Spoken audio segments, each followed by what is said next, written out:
বাংলাদেশে একের পর এক ঘটনা ঘটছে আর কেন্দ্রীয় সরকার বসে আঙুল চুষছে, এটা তো হতে পারে না। তো সেই কারণে আমরা রাজ্যপালকে একটি ডেপুটেশন দেব নগেন্দ্র মঠ এবং মিশন এবং বাংলা সিটিজেন্স ফোরামের তরফে। সেই কারণে আমরা মাননীয় রাজ্যপালের কাছে একটি সময় চেয়েছিলাম এবং তিনি আজ আমাদের সময় দিয়েছিলেন। নগেন্দ্র মঠের সাধারণ সম্পাদক ডক্টর রবীন্দ্রনাথ কর এবং আনুষঙ্গিক বাংলা সিটিজেন্স ফোরামের আশফাক আহমেদ থেকে শুরু করে আমাদের পুরো টিম, একটা প্রতিনিধি দল, আমরা মাননীয় রাজ্যপালের সঙ্গে দেখা করেছি। আমরা একটি স্মারকলিপি দিয়েছি। আমরা বলেছি যে বাংলাদেশে যে ঘটনা ঘটছে, কেন্দ্রীয় সরকারকে সক্রিয় হতে হবে, কেন্দ্রীয় সরকারকে যথাযথ ব্যবস্থা নিতে হবে। এটা তো রাজ্য সরকারের এখতিয়ার নয়। ফলে আমরা মঠ মিশনের তরফে এবং বাংলা সিটিজেন্স ফোরামের তরফে রাজ্যপালের কাছে আমাদের অনুরোধ যে আপনি অবিলম্বে, এটা প্রতিবেশী দেশ শুধু নয়, আমাদের রাজ্যটা প্রতিবেশী রাজ্য এবং একই সঙ্গে একটা মিক্সড পপুলেশনের রাজ্য, আমরা সব ধর্ম সবাই মিলে একসঙ্গে থাকি। তা আপনি রাজ্যপাল হিসাবে আপনি কেন্দ্রীয় সরকারকে কমিউনিকেট করুন যে কেন্দ্র অবিলম্বে প্রয়োজনীয় ব্যবস্থা নিক। একজন বিদেশ সচিব গেলেন, যেতে পারেন, আমরা তা নিয়ে বক্তব্য রাখার কেউ নই, কিন্তু যারা হামলা করছে বা করাচ্ছে তাদের সঙ্গেই মিটিং করে চলে এলেন আর এফেক্টিভ কোনো রেজাল্ট হলো না, তাতে লাভ কি? আমাদের দরকার, আমরা চাই ভারত হোক, বাংলাদেশ হোক, পৃথিবীর সব জায়গায় সংখ্যালঘুরা সুরক্ষিত থাকুক, কিন্তু বাংলাদেশে হিন্দুরা মার খাচ্ছে আর সেটা না থামিয়ে এখানকার বিজেপি হিন্দু ভোট মার্কেটিং করতে নেমেছে। এই রাজনীতিটা চলতে পারে না। কেন্দ্রের হাতে ক্ষমতা, বাংলাদেশকে কড়াভাবে বলা হোক, এটা হচ্ছেটা কি? কেন রোজ এই ধরনের খবর আসছে? কেন সন্ন্যাসীদের আটকে রাখা হয়েছে? কেন কাউকে গ্রেফতার করা হয়েছে, আইনজীবী দেওয়া হচ্ছে না? কেন যে সন্ন্যাসীরা দেশে ফিরতে চাইছেন তাদের বাধা দেওয়া হচ্ছে? আর এই ঘটনাগুলো যখন হিন্দু ভাবাবেগে আঘাত করছে, তখন তাই নিয়ে রাজনীতি করছে ভারতীয় জনতা পার্টি। আমরা রাজ্যপালকে সেই স্মারকলিপিটি দিয়েছি।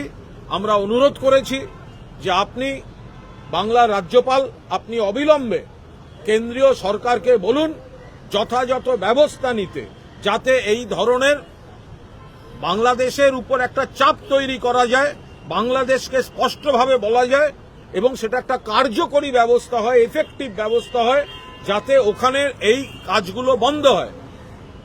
মাননীয় রাজ্যপাল পুরোটা শুনেছেন, এ বিষয়ে কিছু আলোচনা হয়েছে এবং তিনি অন্তত আমাদের জানিয়েছেন যে তিনি এটা কেন্দ্রের সঙ্গে কমিউনিকেট করবেন। কারণ বাংলাদেশে এই ধরনের জিনিস চলতে থাকলে সেটা পশ্চিমবঙ্গ বা ভারতবর্ষে বা অন্যত্র বিরূপ প্রভাব পড়ছে এবং এটার এখতিয়ার রয়েছে কেন্দ্রীয় সরকারের।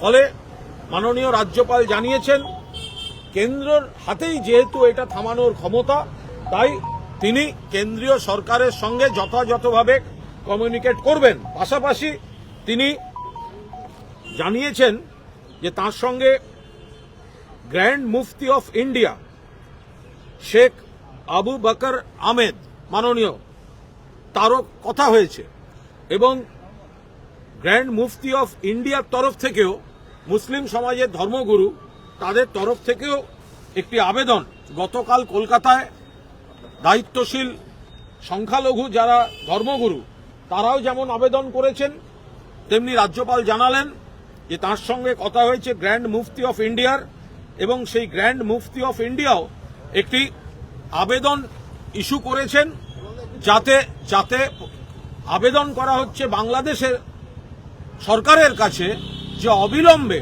ওখানে যেভাবে আপত্তিকর কাজকর্মগুলো চলছে সেগুলোর বন্ধ হোক, না হলে এটা প্রতিবেশী দেশ, প্রতিবেশী রাজ্য, প্রতিবেশী সমস্ত জায়গায় বিরূপ প্রভাব ফেলছে এবং এই বিষয়টিও কেন্দ্রীয় সরকারকে গ্র্যান্ড মুফতি অফ ইন্ডিয়া তিনি ইতিমধ্যে কমিউনিকেট করেছেন। অর্থাৎ এটা খুবই ইতিবাচক যে গতকাল কলকাতায় আমরা দেখেছি যে কলকাতায় সংখ্যালঘু ধর্মগুরুরাও, আমাদের এখানকার সংখ্যালঘু ধর্মগুরুরা ওখানকার সংখ্যালঘুদের পাশে দাঁড়িয়ে নির্যাতন বন্ধের আবেদন জানিয়েছেন। আজ আবার মাননীয় রাজ্যপাল জানালেন যে গ্র্যান্ড মুফতি অফ ইন্ডিয়া তার সঙ্গেও কথা হয়েছে, তিনিও একটি আবেদন যে বাংলাদেশ ওখানে হিন্দু নির্যাতনটা বন্ধ করুন। চিন্ময় কৃষ্ণ দাস তাকে এইভাবে অ্যারেস্ট, মানে এমন কিছু প্ররোচনামূলক কাজ হচ্ছে যেগুলো অন্য জায়গায় অস্থিরতা তৈরি করছে। আর আমরা চাইছি সকলকে এটা বোঝাতে যে বাংলায় আমরা সবাই ভালো আছি, ফলে আমরা এখানে দয়া করে কোনো ধর্মীয় ভেদাভেদে পা দেবেন না।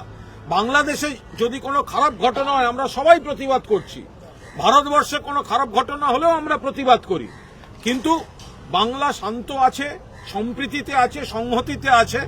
ফলে এই জায়গায় দাঁড়িয়ে আজ মাননীয় রাজ্যপাল তিনি জানিয়েছেন নগেন্দ্র মঠ এবং মিশন তাদের তরফ থেকে এবং বাংলা সিটিজেন্স ফোরামের তরফ থেকে তার কাছে যে আর্জি যে কেন্দ্রীয় সরকারকে কমিউনিকেট করুন যে কেন্দ্রীয় সরকার যথাযথ পদক্ষেপ অবিলম্বে নিক। তো সেটা তিনি জানিয়েছেন যে তিনি এটা বাংলার রাজ্যপাল হিসেবে কমিউনিকেট করছেন, যাতে কেন্দ্রীয় সরকারকে এটা অন্তত রাজভবন থেকে জানানো যায় যে এখান থেকে একটা দাবি আসছে যে কেন্দ্রীয় সরকারকে বাংলাদেশের হিংসা থামাতে যথাযথ কার্যকরী ভূমিকা নিতে হবে। এই আলোচনাটাই হয়েছে।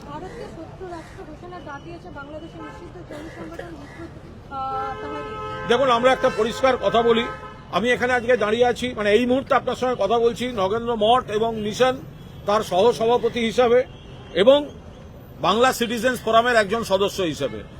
আমরা পরিষ্কার বলছি, বাংলাদেশ মানে গোটা দেশটা আমাদের শত্রু আমরা মনে করি না। ফলে এই ধরনের কথা যারা বলছে তারা মানবতার শত্রু। যারা বাংলাদেশে বসে বলছে কলকাতা দখল করব, বাংলাদেশে বসে বলছে ভারত দখল করব, ভারত শত্রু দেশ, এরা মানবতার শত্রু। এরা এই দুই দেশের মৈত্রী চায় না। বাংলাদেশ আর একটা বাংলা, সেখানের কিছু লোক খারাপ কাজ করছে, তার মানে এই নয় যে গোটা দেশের সবাই আমাদের শত্রু। আমরা চাইছি খারাপ লোকগুলো যাতে খারাপ কাজ করতে না পারে, তার জন্য বাংলাদেশের ভেতর থেকেও চাপ তৈরি হোক এবং ভারতবর্ষের সরকারও তার জন্য যা যা করণীয় করুন। তার মানে বাংলাদেশ আমাদের গোটা বাংলাদেশ আর বাংলাদেশের সবাই শত্রু, বা বাংলাদেশ থেকে কেউ বলবে যে ভারতের সবাই তাদের শত্রু, এই ধরনের প্ররোচনামূলক আপত্তিকর কথাবার্তার আমরা পুরোদস্তুর বিরুদ্ধে।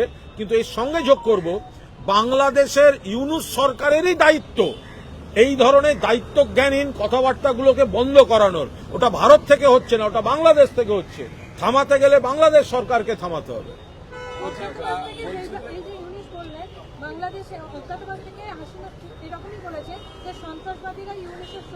এর ওপর কোনো মন্তব্য করব না, দুটো কারণে।